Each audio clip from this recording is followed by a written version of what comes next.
La politique, chaque matin sur France Info à 8h30 avec Marcelo Vesfred avec nous. Bonjour. Bonjour Mathilde. Vous êtes journaliste au Figaro et notre invité, Julien Bayou, porte-parole du parti Europe Écologie Les Verts. Alors l'une des grosses actus de ces derniers jours, et on n'en a pas fini, c'est cette crise des œufs contaminés. Beaucoup de bruit pour rien ou vrai danger. Les pouvoirs publics, eux, se veulent rassurants. Écoutez ce qu'en dit le ministre de l'Agriculture, Stéphane Travert. Concernant les risques sur la santé humaine, le fipronil est un produit modérément toxique pour l'homme selon l'OMS. À l'état de trace, il ne provoque et ne présente pas de risque pour la santé. Alors pas de risque pour la santé ou il minimise la situation ? Il minimise la situation, c'est son rôle. Malheureusement, en fait, je pense qu'on devrait prendre les devants. On sait que c'est une crise il va y avoir des rebondissements. Par exemple, on a appris il n'y a pas longtemps que les Pays-Bas étaient au courant depuis le mois de novembre. Donc ça pose Alors eux, ils le nient, ça. En tout cas, si on c'est ce en que croit, dit la Belgique. si on en croit la Belgique, voilà. En tout cas, ça plaide pour un renforcement des contrôles au niveau européen, comme dans tous les domaines, en fait, mais en particulier en matière sanitaire. Et puis, en fait, ça n'est qu'un des avatars de l'agriculture industrielle. En fait, c'est la course au profit. On transforme ce que nous, on mange en profit. Et donc, il ne faut pas s'étonner que des industriels transforment ce que nous, on mange en produits toxiques. Mais sur la toxicité, j'insiste, c'est-à-dire que si on continue dans cette voie-là, c'est-à-dire à transformer, en gros, du produit en malbouffe, eh bien, on n'aura que ce type de crise. Et donc, c'est pour ça qu'il faut passer vers l'agriculture biologique, qui rémunère mieux les paysans, les agriculteurs, et puis qui permet de mieux se nourrir. Selon les spécialistes, il faudrait manger au moins 7 œufs contaminés par jour pour que ça commence à devenir dangereux. Est-ce qu'on n'est pas en train d'appliquer un principe de précaution de façon très généralisée ? Alors déjà, je pense qu'on n'applique pas du tout le principe de précaution. On en est très très loin. Il n'y a qu'à voir le nombre de pesticides qu'on met sur les pommes ou sur les raisins. Donc on est très très loin du principe de précaution. Et puis je vous dis, je pense qu'on est au début de cette crise. On en saura plus dans les mois qui viennent. Il se trouve que ce produit était illégal, donc c'est pour ça qu'on en parle. Mais il y a tout illégal pour les élevages destinés à être à la consommation. Bien sûr, mais ce que je veux dire, c'est qu'il y a tout un tas de produits qui sont soupçonnés d'être cancérigènes, que ce soit des pesticides, des insecticides, etc., qui sont eux légaux, et donc on n'en parle pas, et qui se retrouvent sur les pommes, sur les raisins. Et ça a des conséquences sur notre santé. C'est toute la question des perturbateurs endocriniens et de ces produits qui sont légaux. Parce que l'industrie agroalimentaire a réussi à les faire passer ou parce que les Monsanto, Bayer, etc. ont réussi à les faire passer. Mais il va falloir de toute manière arriver à ces interdictions. Et donc il faut basculer sur l'agriculture biologique. Et puis un autre enjeu, c'est l'application du traité avec le Canada. Alors ça peut sembler loin, mais si ce traité s'applique comme c'est le cas à partir du mois de septembre, eh bien des firmes américaines ou canadiennes pourront s'opposer à des réglementations qu'on prendra en matière sanitaire. Mais est-ce que les soupapes de sécurité n'ont pas quand même bien fonctionné ? Il y a des dirigeants qui ont été arrêtés, il y a des lots qui ont été retirés, il y a de la traçabilité, il y a des œufs qui sont détruits. Mais absolument. C'est-à-dire qu'on ne peut pas se plaindre de l'Europe et au contraire, moi je me réjouis que justement on puisse agir sur un autre pays, qu'il puisse y avoir des garde-fous. Et je vous dis, on parle de cette crise parce que justement on les a trouvés, ces produits. Mais on ne parle pas de la crise, on va dire une bombe sanitaire latente, à retardement, qu'on a avec tous les pesticides au quotidien. C'est pour ça qu'on appelle ça des poisons du quotidien. Je veux dire, il faut qu'on puisse prendre la mesure de ces dangers sur les malformations pour les enfants, etc. Et qu'on puisse progresser vers une agriculture qui n'empoisonne pas ni les paysans ni les consommateurs. Julien Bayou, il y a un écologiste au gouvernement, Nicolas Hulot, ministre de la Transition écologique. Vous en pensez quoi de son bilan des 3 premiers mois du quinquennat Macron ? Vous êtes plutôt content ou déçu ? J'ai pas vraiment de quoi trancher. En fait, en vrai, il y a le plan climat qui sont des objectifs à moyen terme. Et il n'y a pas de concret, sauf si je me trompe, je n'ai pas vu de mesures concrètes. Sur les perturbateurs endocriniens, on pourrait dire qu'il a reculé devant l'Allemagne. Oui, c'est une défaite. Non, oui, effectivement, pour l'instant, il a plutôt perdu des arbitrages. Il y a l'idée sur l'abattage des loups aussi, qui est un sujet qui vous concerne, il a dit on continue. Voilà, exactement. Ça fait quand même plusieurs éléments. Pour l'instant, il n'y a pas de bilan positif. Sur les perturbateurs endocriniens, est-ce qu'il ne vaut pas mieux un accord plutôt que pas d'accord du tout ? Absolument, il vaut mieux pas d'accord. Il vaut mieux continuer à... Parce que là, ce qui a été validé au niveau européen, c'est une définition laxiste qui fait que, en gros, tous les autres produits peuvent passer, sauf ceux qui sont les plus dangereux. Et encore, c'est-à-dire que même la définition au niveau européen, elle écarte de l'interdiction les produits qui sont spécifiquement faits pour être... Mais sinon, il n'y avait pas d'accord. Les pays européens ne se mettaient pas d'accord. Là, au moins, voilà, il y a un compromis qui est peut-être bancal, mais qui a été trouvé. Il y avait 3 pays qui bloquaient, la France et 2 autres pays nordiques, et la France les a lâchés pour aller dans le sens de l'Allemagne. Non, c'est un vrai abandon en race campagne, et c'est très dangereux.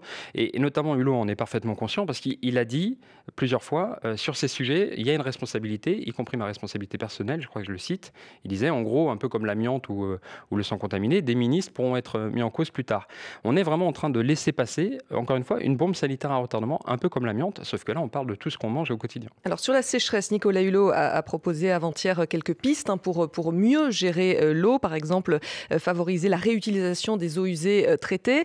Je vous propose d'écouter cet agriculteur de maïs, il s'appelle Fabien Chaboisseau, il a une exploitation en Charente-Maritime. Lui, il a une autre proposition à faire. L'ensemble des agriculteurs irrigants, on est pour le développement des réserves. On veut prendre l'eau l'hiver, quand on est dans des périodes beaucoup plus humides et où il y a moins de conflits d'usage, où il y a très peu de prélèvements eau potable. Donc on stocke l'eau l'hiver pour irriguer nos cultures. Stocker l'eau l'hiver pour l'utiliser l'été, c'est d'ailleurs aussi une des propositions qu'a faite Nicolas Hulot. C'est une bonne idée ? Ça ne marche pas. Typiquement, en tout cas, c'est ce que dit France Nature Environnement. Avec ce qu'il a plu cet hiver, on serait toujours dans une situation de stress hydrique aujourd'hui. En fait, pourquoi ça marche pas ? Sur tous ces sujets-là, en fait, il y a un vrai sujet, c'est que si on ne va pas un peu à l'affrontement de 2 types par exemple, la précaution contre les profits des industriels ou la protection de l'eau contre l'abus de certains agriculteurs ou de agro-industriels, on n'y arrivera pas. Ça veut dire qu'il faut arrêter certains types ou réduire. On ne fait plus de maïs, par exemple, en France. Le maïs, en tout cas, vous ne le faites pas dans des départements où vous aidez ces agriculteurs à transformer leur production. Mais on ne fait pas de maïs, ce qui consomme le plus en eau, dans des départements en stress hydrique. C'était le problème du barrage de Sivins dans le Tarn. Et pour faire du maïs, alors qu'il y avait déjà des problèmes d'eau. Et par ailleurs, il faut arrêter Notre-Dame-des-Landes. Notre-Dame-des-Landes, ce sont des zones humides. Ça veut dire qu'en cas de forte pluie, ça évite les inondations. Et puis, quand il n'y en a pas, ça fait des stocks d'eau. Julien Bayou, restez avec nous. On poursuit dans une minute, juste après l'info à 8h40 avec Léo Chapuis. Dans l'actualité, ce nouvel incendie en Corse. Le feu a pris cette nuit sur le littoral, sur le Cap Corse. Déjà une centaine d'hectares sont partis en fumée. Les Canadair sont mobilisés et par précaution, une cinquantaine de personnes ont été évacuées. 48 heures après l'attaque contre des militaires à Levallois-Perret près de Paris, le principal suspect ne peut toujours pas être entendu à cause de ses blessures. Cet Algérien de 36 ans a été touché par plusieurs balles lors de son arrestation. Il est toujours sur son lit d'hôpital. Et puis dans l'actualité aussi, le bras de fer entre les États-Unis et la Corée du Nord. Donald Trump continue de souffler sur les braises. Le président américain s'est encore exprimé sur le sujet hier soir et sur un ton de plus en plus martial. France Info. Julien Bayou, toujours avec nous, invité de France Info ce matin. Vous êtes le porte-parole du parti Europe Écologie Les Verts. On était en train de faire le bilan, mini-bilan des 3 premiers mois du quinquennat, avec quelques critiques émises vis-à-vis de Nicolas Hulot. À propos d'Emmanuel Macron, c'est le dirigeant qu'on a le plus entendu finalement quand Donald Trump a dit les États-Unis se retirent de l'accord de Paris. Il a plutôt bien réussi à éviter un effet domino ? Il a plutôt bien réussi sa communication en tout cas. C'est sûr qu'il y a une crainte que si les États-Unis se retirent, d'autres pays se sentent libérés de leurs obligations. Je pense à l'Indonésie, à l'Inde. Pour l'instant, ce n'est pas le cas. Mais la seule manière de véritablement entraîner, c'est faire preuve de leadership et d'annoncer et de mettre en œuvre des vraies mesures, notamment au niveau européen. Et pour l'instant, on est comme avec Hulot dans des effets d'annonce. Moi, j'ai rien vu de particulier. Il y a quelques millions pour la communication, sur la recherche. Mais dans le même temps, on réduit les financements des budgets de l'enseignement supérieur, donc ça n'a aucun sens. C'est de l'affichage. Et malheureusement, il faudra arrêter les exploitations d'hydrocarbures.